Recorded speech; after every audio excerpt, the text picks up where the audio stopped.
Welcome everybody to episode 162, I think it is, of the You Can't Cop This NBA Trading Card Podcast. We are your hosts, Adam, Amy, and Russell Gibson. Russell, how are you this evening? I'm very, very happy to be here, my friend. And I think more than usual, we have a run sheet that is absolutely chockers. And I don't think we're going to get through it all this week, but let's give it a red hot go. Yeah, well, that's it. We'll give it our best. We'll try not to take up 2 or 3 hours of the listeners' time. We can probably of banter. Let's just get down to it. All right? Straight off the bat. Let's have go. A little bit of housekeeping though. So show update, and to be honest, I should have done this a fair few episodes ago. When we got to 30,000, we're actually up to 31,417 downloads. I checked that day before yesterday. So it's just a really big thank you to all of our listeners, really, for that. It's just, it's so heartwarming, I think is the right word to say for that. So just thanks everyone, for your support. I think the other thing too, to say thank you for your support is about, we put up a clip last week about us having a cease and desist order. Thank you everyone for your support. We've had a few PMs about that, just wishing us well, offering us some pro bono legal support. Yeah, we have found a lawyer. We've actually found one in USA, New Mexico. Sol Goodman will be representing us moving forward, so thank you to all the law firms that have offered us pro bono services, but we are going with Sol Goodman. He is the man for You Can't Comp This, and hopefully we can get this sorted out with the NBA as quick as we can. Yeah, hopefully. I mean, we've gotten to hot water a couple of times. I know Giannis Antetokounmpo did leave a message for the show. He did, didn't he? We've had Adam Silver complain. Jeez, it's just nonstop, really, isn't it? It's half-life in the spotlight, really. That's right. Critics everywhere. Yeah, it is. Adam, let's let you lead this first one, mate, because I know this is very close to your heart, and for me, this is not really something that I know very much about. But the context for me is just the absolute monopoly and just they're running the table at the moment. So I think this is definitely worth talking about. It's definitely in the news. Yeah. Definitely in the news. Topps have acquired expanded their deal with Disney. Expanded their universe. So they announced an expanded deal to include Marvel and Pixar cards. Now, what that means at the moment is, I suppose there's 2 different licenses that were circulating. From what I can tell, starting in 2025, and I've got the statement from Fanatics, our friends, basically starting in 2025, in addition to the global Star Wars collaboration they've got with Topps, this will now apply to Disney, Pixar, and Marvel. Yeah. Now, there were rights, so they did have European products with Marvel and whatnot, but I believe that I suppose Upper Deck's days are coming to an end. So those things like the Fleer metal in the Marvel series might be gone, but it'll be now available through Topps. So it looks like Fanatics are really grabbing the bull by the horns, so to speak, or they're really trying to acquire some big properties. And I think from a logistical point of view, it actually makes sense, doesn't it? Because underneath the Disney umbrella is Marvel and Pixar already, isn't it? I think so. Yeah. Yeah. And then with that Disney, they also have got Star Wars too. Like they purchased that from George Lucas not that long ago. So for that all to be together and then all to be together with Topps/Fanatics, that actually makes a whole lot of sense, doesn't it? To be streamlined through. So maybe it was more of a matter of contracts ending and they were actually following the proper process instead of railroading like they did for the consolidating. NFL. So they're consolidating stealing, rather than stealing contracts from Panini. Like it's probably the better way to do it, isn't it? Really, they're more consolidating their properties and making them put them under one umbrella. Some of the feedback online that I've seen, I did a little bit of research, which is really unlike me, but it's a very interesting topic. I want to hear your research because this is definitely your level of expertise. I think my research totaled probably 2 YouTube videos, and then I got bored. But at least you're honest at your limits, yeah. But the early news is that the first release will be out in the first quarter of 2025. Sure. And given its Fanatics, it will go under the same release structure as we're expecting with from Topps, who are owned by Fanatics. But the release structure is going to be very similar to basketball, where your first order price is probably the lowest price you'll pay for the product. And there are rumors going around that with Fanatics real move to promote breaking, that these Marvel products are going to be really designed for a break product. So I don't know how that would work, but. And so would it be similar where you go into a pick your player case break? Imagine pick so you a character. Go into a case of now you get Wolverine and then someone else gets Iron Man. Is that how that would sort of play out? Yeah, like I have no idea how it would work. Could you imagine like doing a case of something and having, I suppose it's Marvel, so you'd pay per character. Yeah. Or like Star Wars, you'd be like, you pay premiums for, I don't know, Luke Skywalker or Darth Vader. By the way, rest in peace, James Earl Jones, early in the week. Yeah, that happened this week, didn't it? Yeah, so... he's definitely been a part of my childhood life in terms of movies. And actually, now you're talking about that, we recently watched with the kids The Sandlot. Wow. Or, as I knew it, The Sandlot Kids. Yep. And James Earl Jones was in that. He was the guy whose house they were. Wow. Yeah, I completely forgotten about that. So. It was pretty funny because it was a sad day. I saw the news and then I chuckled because one of the first I was looking through and then Mark Hamill is just like R.I.P. Dad.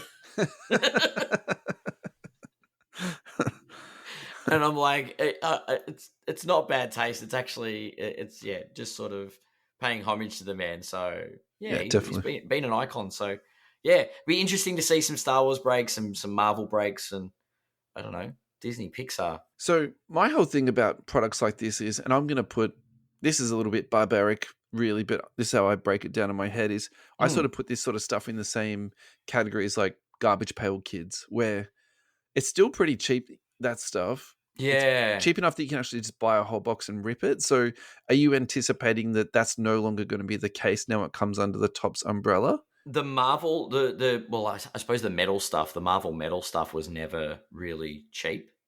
How much was that per box? It was quite high. Comparable to basketball, but it wasn't Garbage Pail Kids cheap. Yeah, okay, cool.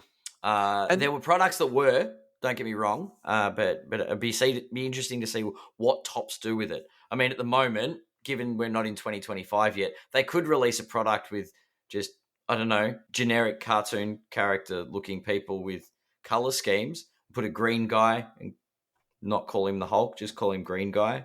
You mean like unofficial, unlicensed? That's exactly right. Is this where you're going with this? It's exactly where I'm going with it. I couldn't imagine there'd be a market for that stuff, honestly. Yes, well, who knows? Surely. They could have just like non-superhero backgrounds. So, yeah, okay. And what's the return on investment for something like that? Because, the sort of the general thing with basketball, and we're going to talk about this we got a listener question about this today later on, so let's not go into too much in the basketball side, but you buy a box of it, what's the chance of breaking even on a box of Marvel at the moment? Like, at the moment, I think there are products out there that there is value. Sure. There are a lot of collectors in the same vein as sports cards. It's the same thing, I guess. The supply sometimes demand, you hit, sometimes you miss. Yeah, and the supply demand profile, I guess, is different because it's a different audience. They're after different things, but yeah, I think the landscape of that is about to change again with the change from Upper Deck to Topps. Let's just hope the hits that they're putting in and the autos and things that they're including are sought after and good value. Yeah. But yeah, definitely interesting to see what the landscape holds as far as how this product will look in a Breakers universe. Yeah, sure. Yeah. So that was your story of the week. My story of the week was Shannon Sharpe going live on Instagram with his consensual partner. Now, the wording and language I'm going to use is very deliberate in an attempt to keep this family friendly. However, if you do have children around that you don't want listening to puns, probably just turn it down for maybe the next minute and a half, 2 minutes or so. So basically, he's with his consensual partner. He goes live on Instagram. If you would like to see/hear this footage, you need to go onto Twitter, because currently Twitter is the garbage dump of all social media sites, which essentially it's just unfiltered. It's a bit like 4chan. And no one takes anything down. Yeah. And so he didn't get fired for it, which really set off Paul Pierce. So basically Paul Pierce was saying he held a party with professional ladies, did some Instagram videos, and then the next week was fired from ESPN. So he was pretty cheesed off about that. So then Shannon Sharpe goes back onto live TV and just, faces the music head on. Now, Instagram handle of this guy is called @feedbuck. Basically just went to town and this guy just made jokes about him. My favorite joke of their interview, though, is when he was telling Shannon Sharp that he needs to improve his cardio, that he was just running out of puff halfway through. So I thought that was just like absolutely classic. It's a very 2024 sort of moment, isn't it? Where people's intimacy goes, live on Instagram and then we joke about it the next day on TV. It's a very different world we're living in. I think that's what a time to be alive, Adam. It's a bit odd. I don't know. Sometimes, remember the days where you had to read about this stuff in the newspaper? Photos were leaked. I don't know. No, there was no photos or anything like that. It was just a really badly... I don't even know how you do it. It takes more than one press to go live on Insta. This is true. There's nothing unintentional about it. That's what my wife was saying. She's like, was it accidental, Yeah, no, it sounds very, very fabricated. Not fabricated, but intentionally produced. Yeah. Anyway, we've done our 2 minutes on that. Let's move on. So back to basketball cards.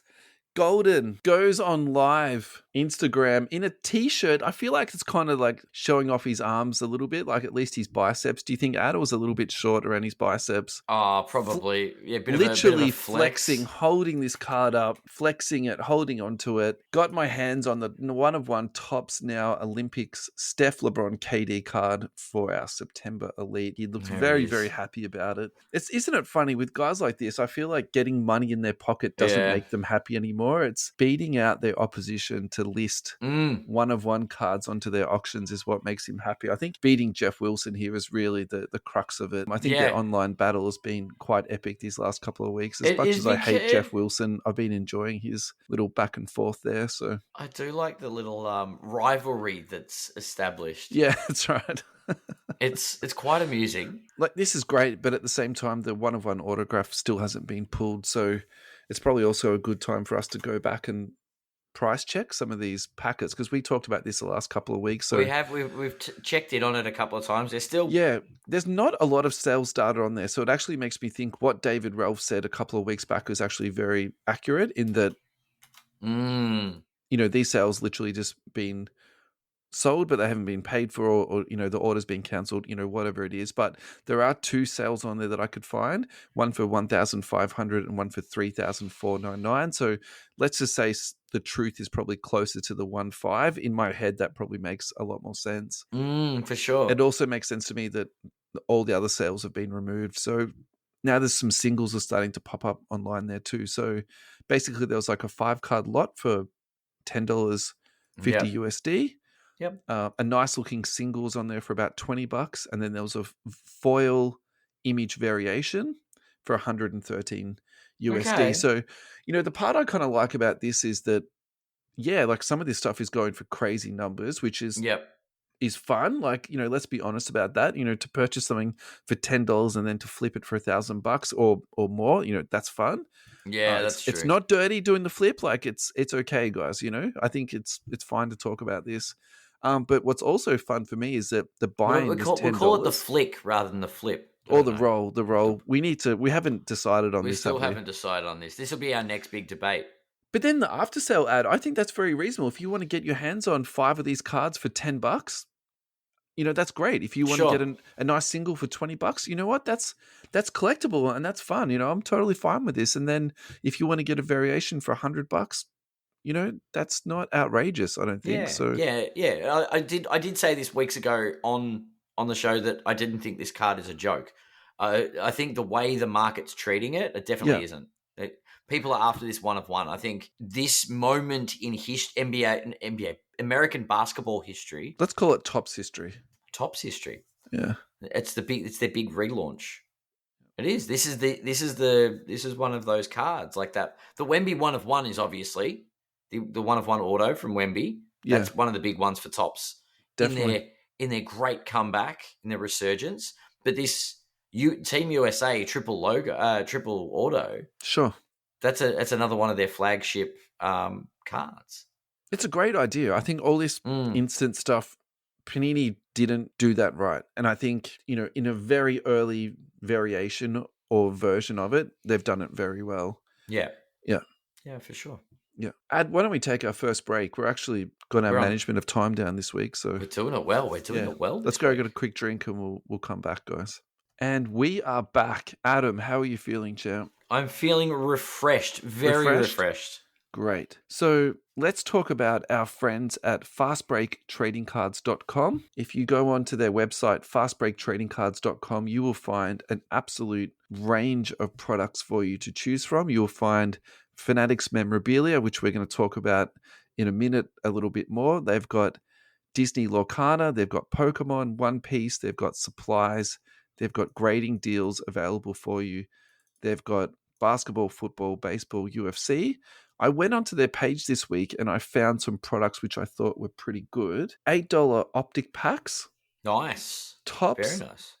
Pure class basketball for $5 a pack. Now, most of the things that I focused on were at the cheaper end, just, to pick you up for a couple of dollars.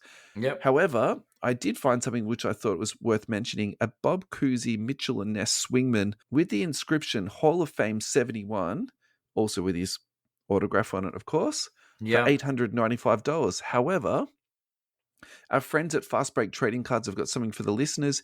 It is a 10% discount code, which is YCCT, being you can't comp this, and then 10 as in 10%. So YCCT and then the number 10, and that will get you 10% off at checkout. Now, the reason why this is also a little bit timely for us to talk about is because there was a massive conclusion to a lawsuit where an Australian company called Fanatics, or Fanatics Australia, let's just call it that for the simplicity of the segment for today, were a company that offers tourists from overseas to come and experience sporting events in Australia, and they take them around, take them to sporting events, take them out to the pub afterwards, and they're labeled the Fanatics, okay? Yep. So fanatical supporters, which exactly, is what we're all sports nuts in Australia, so that makes sense. Yeah, and we do love going to live sporting events, and we do love going to the pub. So it's just the perfect recipe for, young men and young women or young people to come to Australia and enjoy our culture. And so that's created an issue once Fanatics America have come into Australia trying to trade under the same name. So the scenario is that's really easy to understand when you go on to rebelsport.com.au or whatever the website is for Rebel, and you go to buy Fanatics clothing. It's got the Fanatics label on it, which is a direct, problem when it comes to copyright and all the rest of it. So it's actually been a very long-standing and long drawn-out court battle. If I'm understanding this correctly, it's been going on for about 10 years now. Sheesh. So just this week, it's just been ruled upon that Fanatics Australia has won the ruling. And so as a consequence, Fanatics US has to pay all of the court fees for Fanatics Australia.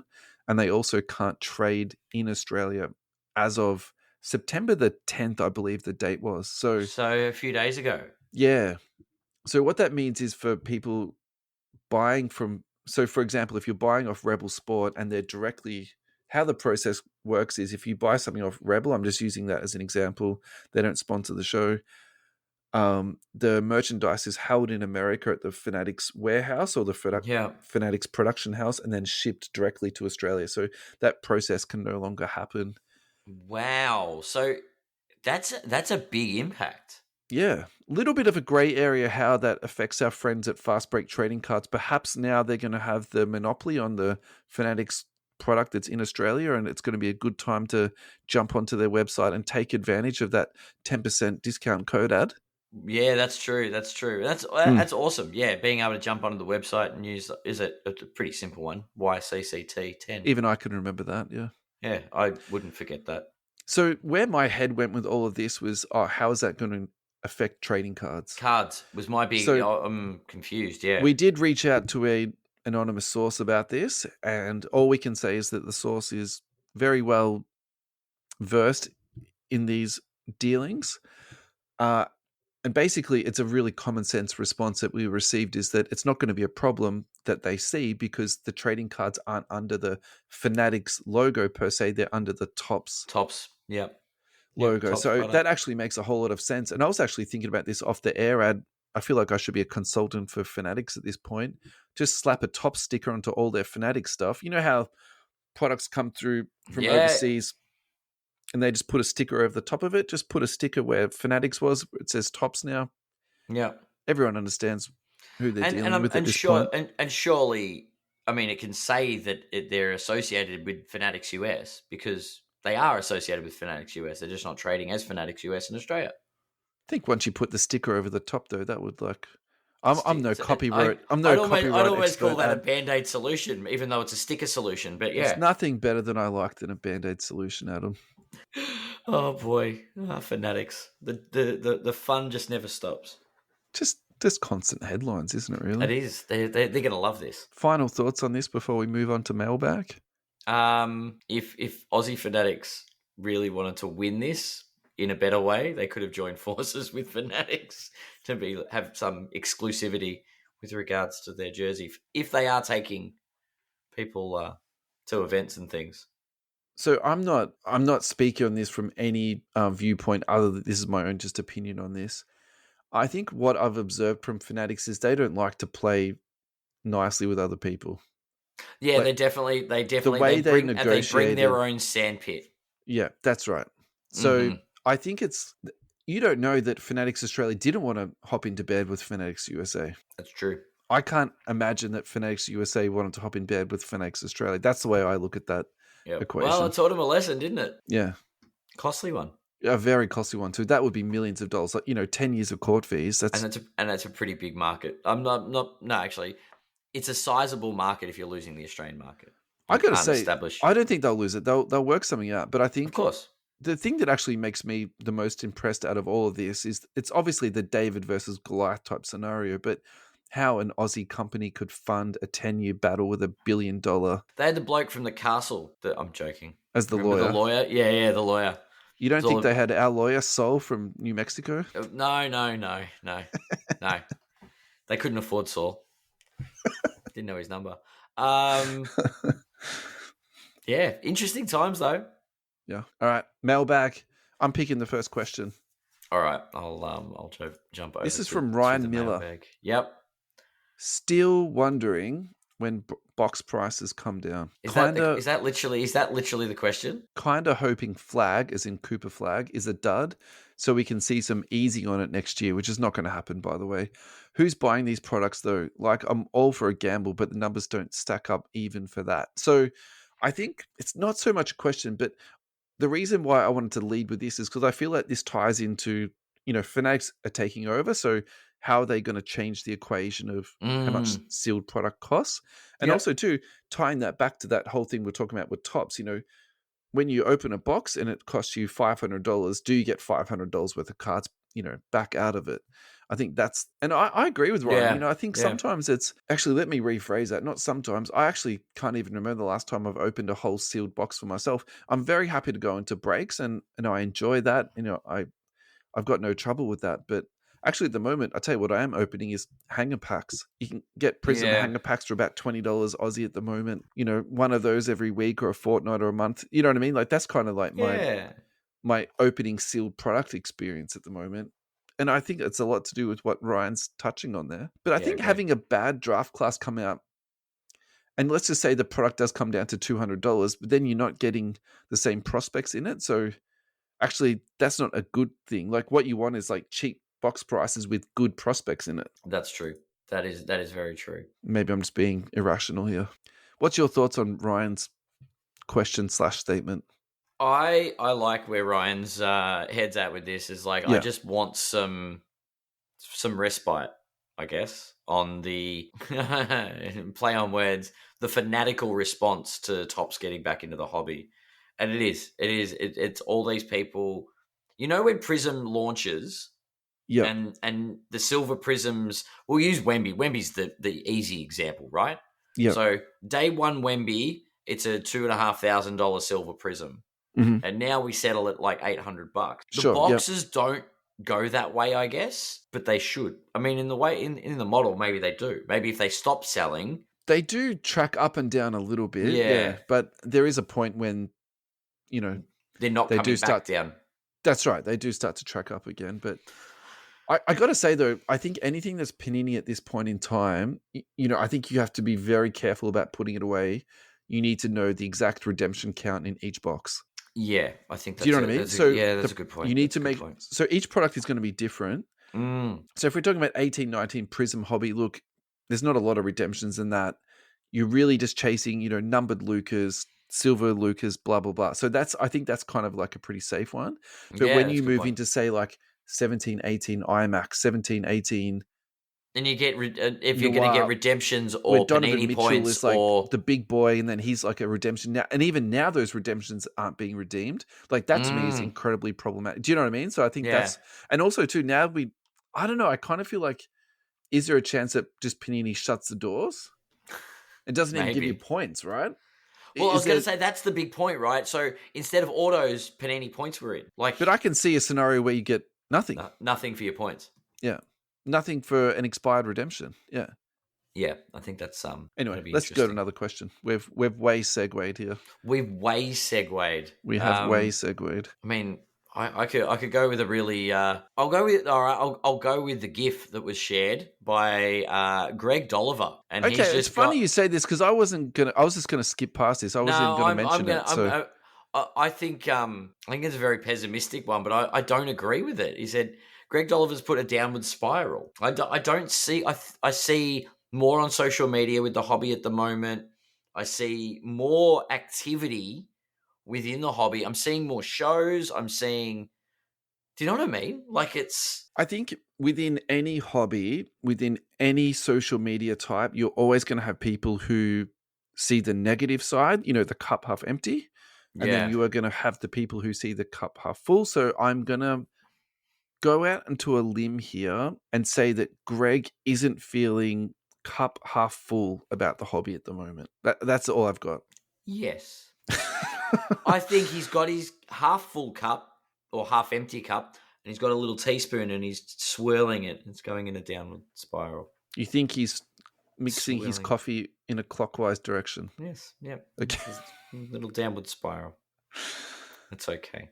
Actually, these questions, we can probably skip through this pretty quick. This is from Paul. What's on my mind at the moment? He will be forgotten like the other good players, then his card prices will just be the same as the others. I mean, who is he? LeBron James, Kobe Bryant? I'm assuming he's talking about Wemby, but I reckon. I don't know if it's Wemby because you've put the Steph up as the attention pick. Mm-hmm. So maybe that's the thoughts on Steph Curry. So why don't we answer this question from two perspectives? Why don't we do it from Wemby and why don't we do it from Steph? Why don't you pick one player and I'll do the other? How does that sound? I'll take the low-hanging fruit, which is Steph Curry. All right, go mate, go hit it hard. There is just like people that throw paper at a waste paper basket and yell Kobe. Steph Curry will not be forgotten. There is no way Steph Curry's been forgotten. I like this. This is not going to happen. As I said, there is a generation of children that are growing up, that have grown up with all they want to do. They don't want to dunk the ball anymore. They want to jack it from three because of this guy. They are playing basketball because of Steph Curry. Yes, exactly right. And they're shooting very bad. They've got 3% 3-point shooting rates because they probably shouldn't be shooting threes. But that's not the point. But the floor spacing is good, Adam. It's great. You're very and the shot was open. You got to shoot your shot when it's open, right? This is true. When you're 8 years old and you probably can't hit a free throw, jacking threes at the end of the game probably isn't the way to go. But anyway. All right. So then I'll answer it from a Wemby point of view, and I'll just leverage on from your point. I think it's more likely that Wemby gets forgotten than Steph Curry. Agreed. And I would say the chance that Wemby is forgotten is also quite small because I think his combination of size and skill is just something that it's actually quite baffling to really explain. Because as much as you think Giannis was the next freak, okay, so then we've just gone fast forwarded, 50 more years into the future, and here's Wemby, like literally an alien just in front of us. So yeah, look, like I don't think people are going to forget a guy that's even if he bombs out, like say Zion Williamson, as bad as let's just say he bombs out as bad as Zion has, people still haven't forgotten Zion, and there's still a glimmer of hope. There's still a flame for Zion. So imagine how much optimism there'll be for Wemby. Unless he breaks his leg into 3 pieces, I suppose. I think the level of hype that came around Wemby hasn't... I think Zion's the only real comparison. I think there was more hype around Zion and LaMelo and Ja than Wemby. LaMelo than Wemby, you reckon? There was a lot of hype around LaMelo. I actually think the hype around Wemby was more just excitement as opposed to, I think after year one, Wemby's on a much better trajectory than any other player in the last 10 years. Sure. Maybe he's actually saying that Luka is the one that's going to be forgotten. We already know he's going to be forgotten. We know this already. Old news. All right, Sean Alloway. Sweet card. Have been looking at 90s insert sets this year and just pulled the trigger and picked up the whole set of 93, 94 Fleer Ultra Power in the Key. Should be here next week. Frothing the designs of the 90s cards at the moment. Yep. Yeah, there are some very, very, very sweet insert sets back in that. And that probably just leverages on a little bit from Joe Fu, still picking up more of the 90s and super rare inserts for the prices in comparison to the modern stuff is an absolute steal. The hit rates on some of these cards are astronomical, but their prices don't reflect it. Perks of being old and chasing the old players and not much into gambling on the new rooks. Yeah, so I think this is really the whole thing about buying what makes you happy. Yeah, I love that, yeah. And if that's your happy place and you see value in it, because I think buying something that you see value in is actually quite important, because no one ever really feels good about getting Shield, do they, to 150% comps. Agreed. Completely agree. The gambling part, I see where Joe's coming from, because I think gambling can be referred to opening sealed packets. It can be referred to opening sealed boxes, prospecting, and going to breaks. I think there's that part of it. I think that's what he's touching on. But at the same time, too, we can't let that comment go without saying that not all vintage stuff is safe as houses. So there is still some risk in buying that stuff. It's not all, guaranteed. Yeah. I wouldn't say there's any real guarantees with the older stuff, but you get some cool stuff. I admit I'm with Joe on the picking up some of the 90s stuff. I mean, after Joe and I had our little chat the other week, I went and picked up some Scottie Pippen beam teams, and I actually bought a set. I bought a set of the Thunder and Lightning cards we were talking about. Can you please put it onto social so we can look at it? My stuff? Yeah, I can. I'll put some social stuff up. Yeah. Mate, the people will love it. The people will love the stuff that I'm chasing. I've got another one coming, but it's not in my hand yet, so that'll go up. All right. It's not pocket change. It's not 90s. So 2 more things before we tie this up. Number one, thank you for everyone for contributing. However, I do need to give everyone, and this is not aimed at anyone in particular, just in general, please ask questions. Making statements is very hard for us to answer questions by. The second thing I wanted to say here is actually I'm going to reply to Greg Dolliver. So I wasn't going to reply to this, but I've changed my mind. So I want to do a segment next week called the $0 card experience, where we can all share our ideas about how to engage with the hobby on a budget. Because the last couple of weeks I've had this kind of like dark thought about, am I spending too much on the hobby, and can I give myself a break in terms of dollar-wise and just do things that cost me nothing? So how can you engage with the hobby that doesn't cost you a cent? I think that would be a really good segment to do, and sort of hear people's different sort of life hacks to get through when you need to save a couple of bucks, or the wife doesn't want you to spend, any money, or, whatever, the scenario is. We're still waiting on wives to reach out to us to come on the show for a segment. We had more lawyers reach out to us than wives. I don't know what that says about our listener base. We need to run it through legal if they do reach out, though. We'll need Sol to read over the notes. We'll need to do it on delay, I think, just in case we need to edit stuff out. All right. On that point, let's go grab a break, and then we'll be right back. Alrighty, we are back. Thank you, everyone, for coming back. Can I just tie off the mailbag, because there are a couple of smaller posts that we may have missed. Yeah, we've got James Gregory who said he's still planning on building up the world's biggest collection of the little goat, Marvin Williams. That's not a question. And there was I feel like you've put a card up, so everyone else is putting cards up. And then there's a Josh Giddey go Bulls, but he's wearing a Thunder jersey. I don't get it. It's not a question. It's a pretty bold statement. Come on, Bulls. Was that with fingers crossed? Can't see the emoji. Josh Giddey is a buy at the moment. There's no doubt about that. So yes, go Bulls, go Josh Giddey. Giddy up. Yeah. Alrighty, advertisement time. Hobby Hangout, thank you for your eternal support and optimism in Adam and I. We thank you so much for all the opportunities that you've given us at your shows over the years, really, isn't it, Ad? Yeah, over the years now it's been. Yep. And we are honored to be a representative for you and tell people about the product that you're bringing forward. So thank you so much again. Hobby Hangout Melbourne, 17th of November. Go to the hobbyhangout.com.au to get your tickets.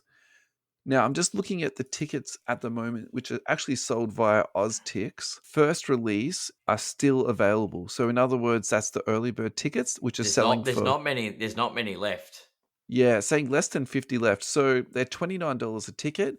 The subsequent ticket releases are $34 and $39 a pop. Now, with the early bird tickets, you get an entry into a $500 raffle. So that's always good. And then also everyone will be getting a show bag this year. So that's, something I think is a really positive move for me. Also in Sydney, they will be selling tickets for, here we go, the date on this is, I cannot find the date. It's the 1st of Sunday. December. Thank you, Adam. Sunday, the 1st of December at the University of New South Wales Anzac Parade in Kensington.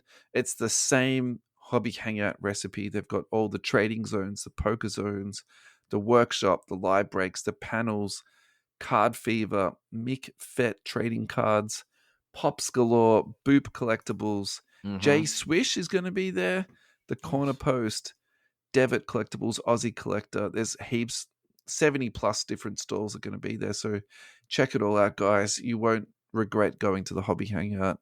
I'll tell you what, we need to, not this coming one in December, but maybe we need to go to a Hobby Hangout in another state. I think we need to be flown up there, Ad. Like that's a good idea. I like corporate type arrangement. Now you think exactly. Yeah, the Hobby Hangout's private jet can fly us there. That's right. Or a helicopter ride so we arrive at the venue. Yeah, that'd be sweet. Alrighty. Now, last week, it's not often we disagree that much. So I thought I'd just flog this horse as long as we could. So I put up a social media post about this. Got some traction too. Is the NBA debut Victor Wembanyama from Mosaic, the beautiful nebula there. I guessed $35K, which was very heavily influenced by Eric Whiteback. I'll definitely admit that. And Adam, you just went straight to the future prices of $150K. Yes. What's your general consensus about this post and what people sort of fed back into?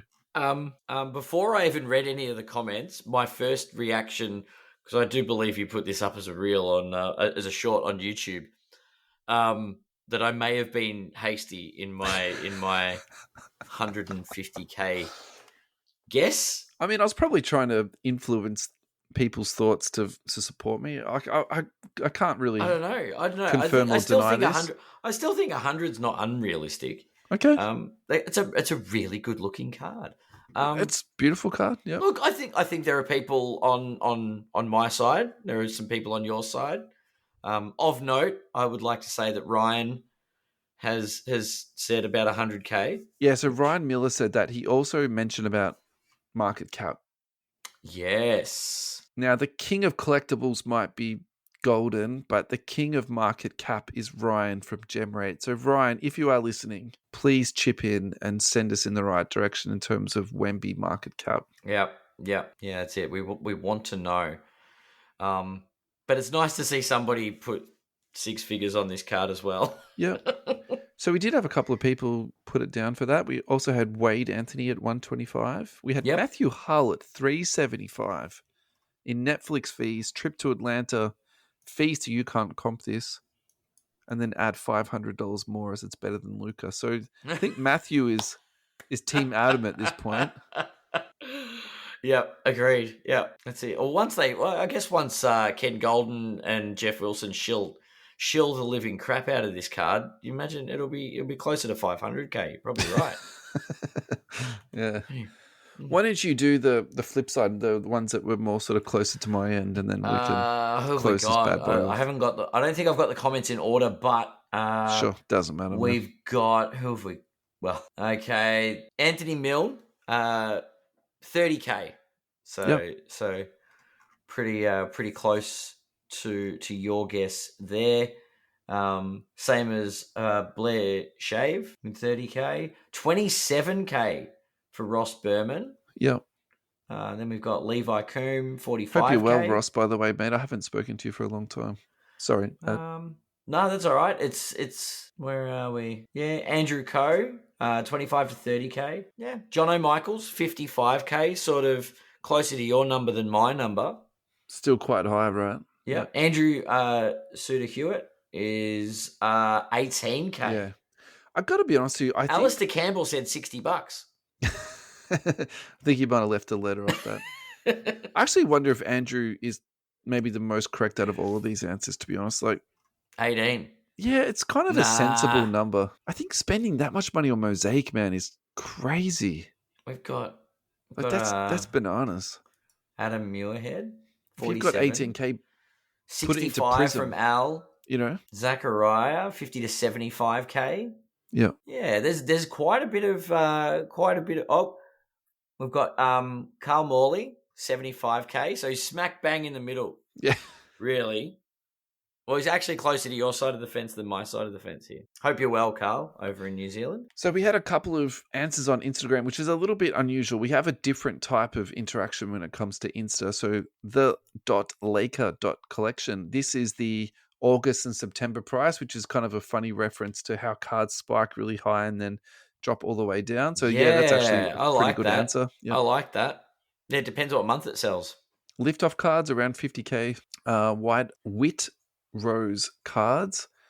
Give me some Kobe, Chef, and Hakeem autos for that price. I have to admit that's a bit like the Andrew answer, isn't it? Really, like just put your money somewhere else. Yeah. Talking egg cards, 75,000 Tasmanian dollars, which I think we all know that those dollars are only accepted in Tasmania. So unfortunately, you can't purchase any Wemby with that. True. What have I got? 40K-ish from the Illusion Collector. Yeah. Interesting. This has definitely got a bit of traction. Yeah. Impressive. Right. Another one of one has surfaced. This is from our friends at Card Letter. This is from 5 days ago. Oh, the select one of one Black Pulsar first off the line snakeskin. And that is an absolute mouthful. And if you added in his name plus BGS 10 pristine, it's almost you need commas, apostrophes, and taking a breath in between saying all that. $40,260 is the sold price on that ad. How do you feel about that? How undervalued Select is. So, I mean, where's Mosaic and Select stand? We might actually get some insight into our other I think cards. Mosaic is less than Select, actually. Is it, though? Yeah, I think so. Depends which Select. Yeah, of course. Select is such a hit and miss set. This is actually quite a beautiful looking card. I actually agree with you, but if I had to choose, I would choose the Nebula. You would? Yeah, I do like that Nebula. There's something about having a Nebula in your hand. It's pretty amazing. But that is 10. And actually really, 10, yeah. really close to a Black Label. It's only 0.5 off a Black Label ad. So weird they didn't send it to PSA, but, that's kind of not a complete deal breaker. But in terms of... So you'd rather the Nebula than that? Yeah, I think so. In terms of like pure aesthetics, and also to the design on the Mosaic, I probably prefer than to the Select. But the snakeskin is cool. You know what? Something you said on the. Oh God, what did I do now? No. I like the look of this card. I think, and look, the both cards have got this, but I'm like, I like this because it's got your rookie shield. It's got his name clearly. And we're seeing the player front on, unlike all of the Topps cards. Yeah. So and it says Spurs, but anyway, no, I think this is a really beautiful card. So okay, yeah, good price. So do you prefer the snakeskin over the Nebula? Is that where you're going? I would, yeah. Yeah, okay. Yeah, I don't know, just because it's a black and white uniform with the grey. I think this suits. Yeah, cool.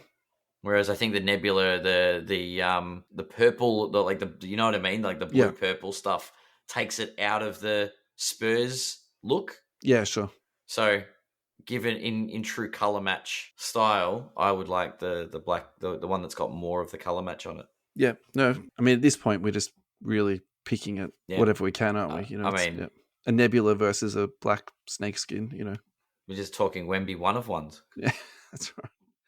All right, let's have a break. Then we'll come back and we'll just quick hit as much as we can for the last 15 minutes or so. We've got one more Wemby to go through, but that's okay. We can do that when we come back. So we can hit off with that one. Yeah.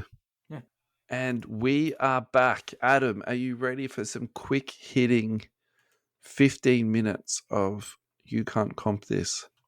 Of quick hitting, eye-catching Wemby's for starters. Basketball card news.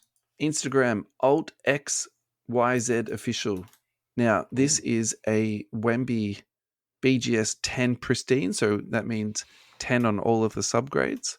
Yep. Bronze to 20. I've seen and held a bronze to 20 this year, and they look absolutely fantastic. I really like this card in terms of the design. Traditionally, Fast Break don't do that well on the aftermarket, but I feel like that's starting to turn around a little bit. I've always felt there's a bit of value there on Fast Break, but all I can say is that black label with the black Spurs uniform, you talk about color matches. I think that's absolutely delicious and perfect. That's pretty amazing. The black label is extremely hard to get. That's the one thing that Beckett's got that PSA don't. Do not have. Absolutely. Absolutely. Yeah.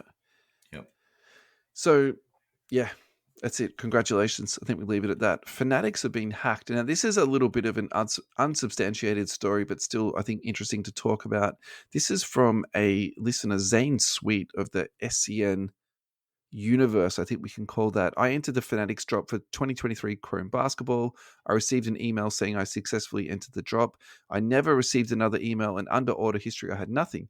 However, I was still charged by Fanatics $700 and $200. I call Fanatics customer service, and the guy is outside with a rooster in the background. I mean, working from home these days, if you've got roosters in the background, I mean, fair enough. And he says he cannot do anything because there's no order for him to investigate. So I use the live support chat on Twitter, and they tell me I have to contact my bank and to dispute the charge. Have screenshots. Bank of America is now saying I'm not eligible to dispute this because they are limited in their actions. It was an ACH. I'm not exactly too sure what that means, but that since I do not have a tracking number or order history, that my only option is to cancel the dispute with no refund. So the reason why I'm bringing this up is because of the modeling that Fanatics wants to introduce. If they have vulnerabilities in their processes, in their systems, this is the type of stuff they need to weed out immediately so that consumers can actually go into their products and be safe.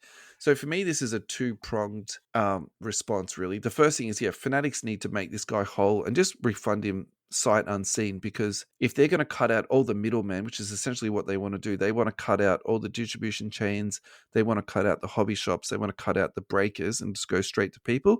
That's fine, but then they need to take on the costs of doing that. And then the second part is that people need to be a little bit wary in terms of, hacks that it's going around too, because like when I hear things like, I was talking to the customer service person, there's a rooster in the background. I mean, did you actually call the right line? And is the only support chat that you can access is via Twitter? Like, surely Fanatics have got on their own website a proper support channel. Yeah, something doesn't smell right with that, if that makes sense. I think there's a lot going on here, but at the same time too, it's also not completely unbelievable because of course, my wife's Amazon account just got hacked this week, and then there was someone calling her up saying, you've been hacked. There's all these phones on there. Like, it happens even to, massive sites like Amazon. That's my other point about this too. It's not just exclusive to Fanatics on this. So final thoughts on that one, Ad? I was going to make a joke about the early bird catching the worm with the roosters, but the rooster got it. Yeah. Yeah, that's it. I don't know. I'll that's leave it. You're out. I'm not convinced, but we'll see what happens. So I think this story is really, to summarize it in one line, this is about the failure of the Schilling Group, the alleged Schilling Group of Trae Young. So this is the Black Gold PSA 10 Panini Prism rookie card for Trae Young. So in June of 2020, it sold for $30,000. September 2020, it sold for $41,000. March 2022, sold for $120,000. December 23 sold for $11,000. September 24, it sold for $10,070. So I think if you're a Trae Young collector and hoping for him to make a recovery, I think you should probably look at this numbers, which was presented by five card guys. Follow them on Instagram. They're a really good follow. Yeah, look, not great news. I actually think this is a little bit of a wake-up call we do talk about shilling and how it's a bad thing, but yeah, when you see it like that's pretty also gross, a isn't it? combination with, COVID, but geez, that was bad. Yeah. What happened with Trae Young stuff? Yeah, it's pretty cooked. All right, this one's really for me, this segment. This is for Nikola Jokic, card ladder headlines. Ooh. 2015 Orange Prism PSA 9.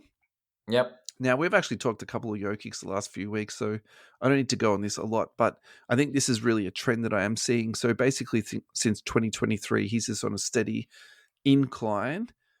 I think I've really missed the boat on picking up a nice cheap Jokic. Maybe if Denver put in a bad 10 games to start the season, they might drop off a bit. He might bottom out, yeah, but geez, I think he's just had this very sustained organic growth, which I think is really well deserved. I think I was just too late. I agree, it's well deserved. I was just too late on picking up the trend out. I think that's the reality of the situation. Or I sat too long on my hands. That's another way. Anyway, congratulations to all the Nikola Jokic holders. You are absolutely killing it. Prism Decker is here. So another word for Decker is just increasing the print run basically to infinity.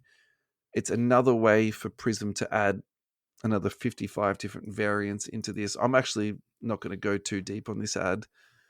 It's also Prism Photo is being released around the same time. Now, I think I'm going to tie this back to one of our listener questions from Ryan at the start.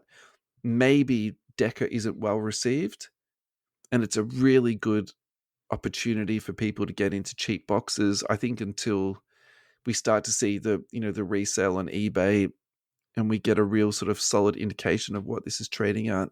What's Decker?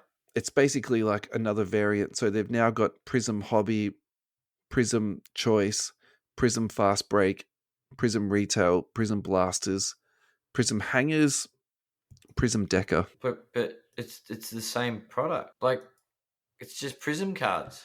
I think it's... Do they just not want to come up with another set name? I think it's different variants of. So, for example, the Luca on the front, like we don't have this particular variant in any other product. And here you go. This is like a splashy black and gold and a green splash, I suppose, if you want to call it that. This also like a black includes splash. Amazing insert sets like Downtown Bound. Is that suggesting that one day they'll get a Downtown card made? Ready to explode. They're ready to have a kaboom. I don't know. Downtowns will be back in 1-1. We just haven't seen that. That hasn't surfaced yet. The insert set called Downtown Bound, is it like a precursor to cards that they're thinking about putting in the Downtown set, like in 1-1? Maybe. I mean, look, maybe this is the straw that breaks the camel's back, right, Ad? And this is what drops the price of Prism, down the to... floodgates just open. Yeah, I mean, it's a lot of product, I was going to say, there's rookie shields on the cards. Oh, yeah, 100%. It's a Prism product. Yeah. I don't get it. Look, I'm really interested to see the price point of this and see how this sort of plays out. I think there's still a place for choice because the Nebula is in choice, so people want that. And there are people that want a parallel-only product and they don't want to go through 250 base cards. So fair enough. Choice does appeal to some people. It's not for everyone. Some people hate that.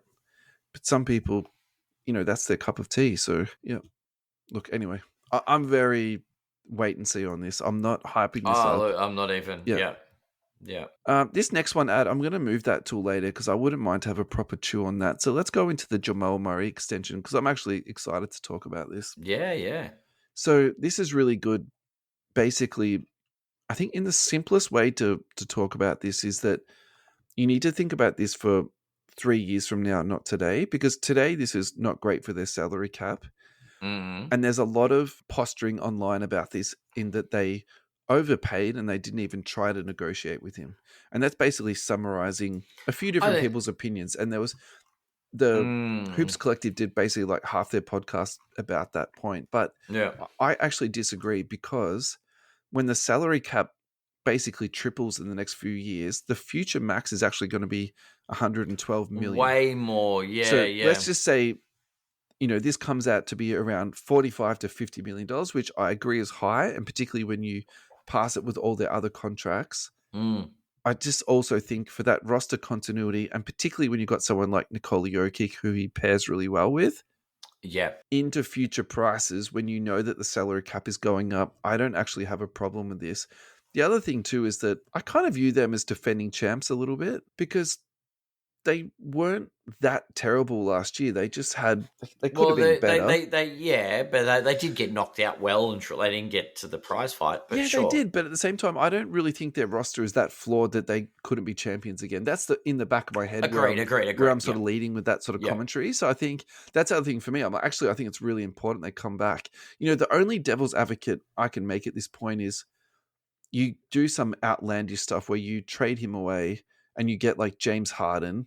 And then with that salary cap difference, you get another $20 million player. Like, is that something they could have done? I think actually the problem with their roster is going to be the guys like Zeke Naji, who's getting like paid $10 million next year. If he doesn't crack the rotation, he's getting paid $10 million. To me, that's the one where I'm like, that's going to be that's problematic. Yeah, for sure. Let's go full circle. Let's take this back to cards. This is from Instagram. It's Clutch Cards. Jamal Murray. 1 of 1 Logoman from 22-23. That's sold for $11,000.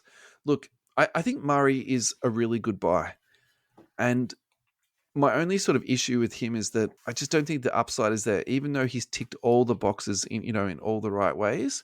So he's a sidekick. He's a sidekick. Let's look at his Silver Prism from 2016. The last sold on that was $216 for a PSA 10. We haven't talked about PSA 10 silvers for a couple of weeks, I feel like, Ad. So we need to hit this pretty hard. Population on this is just 206. So for me, this ticks all the right boxes. PSA 10, silver, relatively low population, championship player, really good scorer. He's had some big games. I've got no problem with this. In fact, I would call this a buy, but the real question for me is, what's the upside on it? Probably not a lot, but still at that price of $200, like that's going back to 2018 prices. I think that's true. Look, I actually think that's a little bit of a insufficiency in the market, to be honest. So, yeah. All right. Super quick hitter. I love this guy back in the day. John Henson has retired. I loved his defensive versatility. No. He had a 7'6" wingspan. He was kind of one of those guys that I was like, why aren't you better? Why aren't you doing more? Anyway, he never really got it together. He's 33 years old. He's got a media career lined up to him. He's calling it a day. So safe travels, friend. Enjoy your retirement. I hope you're having some cocktails on the beach somewhere. Yeah. That's pretty good. I like that. I reckon this one we should finish the show on, actually. Yeah, this is like a really... All right, maybe we'll finish it on this one. We've probably got time for one more. All right. This is just a weird one from Twitter, at JCS Collects. What I'm learning is to not sleep on is $1 cards. Starting to put someone up on eBay, it adds up. Once they're up, you don't have to do anything until it sells, rather than let it sit in a box forever. And this is the ComCA argument, isn't it? Which we haven't done the ComCA ad. This is the perfect segue into that. Go to ussportscardsaustralia.com.au. Go to their 3 noodles on the left-hand side. Click on ComCA. Fill out the form. Send all of your cards to Ross. He will put them up onto his website. At the end of the month, he'll send you basically the money from the cards that have sold. It's exactly the same principle as ComC. This is really just the ComC versus eBay argument. Yeah. And then you've got hopefully significantly less fees when you're selling with Ross instead of, the 18% plus the shipping fees that you sell with eBay at the moment, isn't it? Yeah. So, eBay fees are a bit of a killer. Yeah. For sure. Yeah, that's the perfect segue into it. So yeah, also on US Sports Cards Australia, you can buy sealed product, protectable stuff. They've also got some breaks listed on there too. Wrestling, soccer, ice hockey, baseball, NFL, they do the absolute lot. So nice. Last one, Adam, we'll call it a night. Yeah. Big 3 power rankings. Let's from Basketball Forever. Okay. So this actually gives me a little bit of internal peace because last year I called Porzingis the number 1, number 3 man. And that's pretty much what he's been listed by Basketball Forever this year. So I'd like to put a counter argument for Derek White into that big 3, but anyway. Of course, US Olympian Derek White, I might add. US gold medal winner Derek White. So there's more than we can say for Jaylen Brown. Anyway. Yeah. Looking at this picture, I don't think these are in order because they've got Luka on the left and then the middle Clay and then Kyrie. But I think Kyrie should be them if it's in that particular order. Maybe it's not. So I'm going Klay Thompson is the 3rd there. I've already made my argument that Paul George is the third in Philadelphia. I think Maxi's the second. Could be controversial. Do you reckon Steve Kerr had a hand in this and put Jaylen Brown before Tatum? Oh, I didn't actually look at that. So maybe this is out of order, actually. That doesn't make sense then, does it? Embiid's the first. Lillard's the first. There's no way there's no way. It's out of order, yeah. It has to be. Because Giannis should be... Rudy Gobert is not the number one guy in Minnesota. Yeah. And then on the flip side, if it's the person in the middle, then Lucas should be the middle, not Klay Thompson. Yeah. Oh, wait. You agreed with me. I thought you were going to say, oh, no, that's right. Klay Thompson should be in the middle. It should be Kyrie in the middle. Yeah. I agree that Lucas not, but anyway. Hey, so for the Wolves, who have you got for the third? Have you got Gobert? Oh, you got Gobert. I'm actually thinking at this point in his career, it's actually Cat the third.